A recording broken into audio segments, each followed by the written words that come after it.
Dr. James Golseth, and I have the honor of being the first president of the American Association of Electromyography, Electrodiagnosis, now the AAEM. A word about our beginnings might be in order.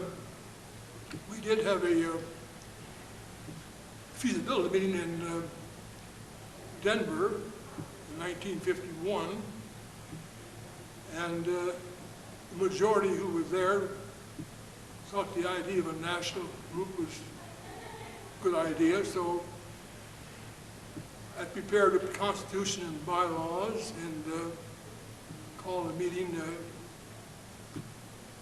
for 1953 at the Palmer House in Chicago. And since I had been the chairman of the meeting in Denver, I was also the chairman of the meeting in Chicago. And our first order of business was, we were all there. We knew that we wanted to have an organization, so there was no problem with that. We didn't discuss that at all. And the first order of business was to adopt the Constitution and bylaws, which I prepared. And having done that, I then asked for nominations for president. And Dr. Oster, Loyola University in Chicago, nominated me, and Dr. Saki, who was in the Army at that time, seconded the nomination and moved to be closed. So I was elected president, first president. And I considered the meeting and elected the rest of the officers. I won't name them. Now, this has all been very well documented in a presidential address by Randy Badham back in 1991. But the next thing we did was to elect the vice president, and that was Dr. Oster, and secretary and treasurer, and Dr. Rodriguez in Chicago.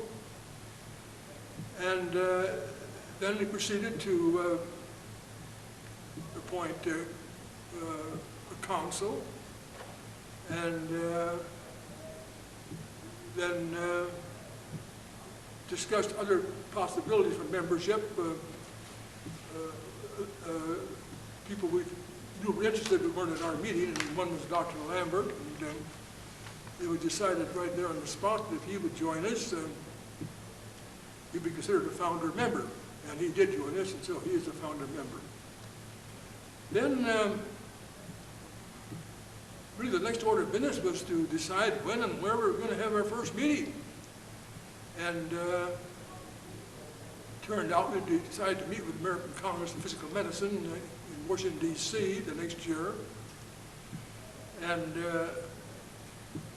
several of us, Dr. Oster, myself, and Dr. Rodriguez, I know, offered to present papers. And then the meeting was adjourned. But during that year, as president, I did contact all the men that had been at the organizational meeting in Chicago and thanked them for being there, and asked them to serve on certain committees which we had decided we were going to have. And Dr. Oster in particular was extremely helpful in all this. He was a principal guy, and I sure missed him many years now. But things just went along very smoothly, and we did have our meeting at the Statler Hotel in Chicago, or in Washington, D.C. the next year, and I chaired that. And our next president became Dr. Oster, and that's about really all there is to say at this point. It's been a great ride, and I'm so pleased with the progress that the association has made, and I'm just delighted that one of my ideas turned out so well.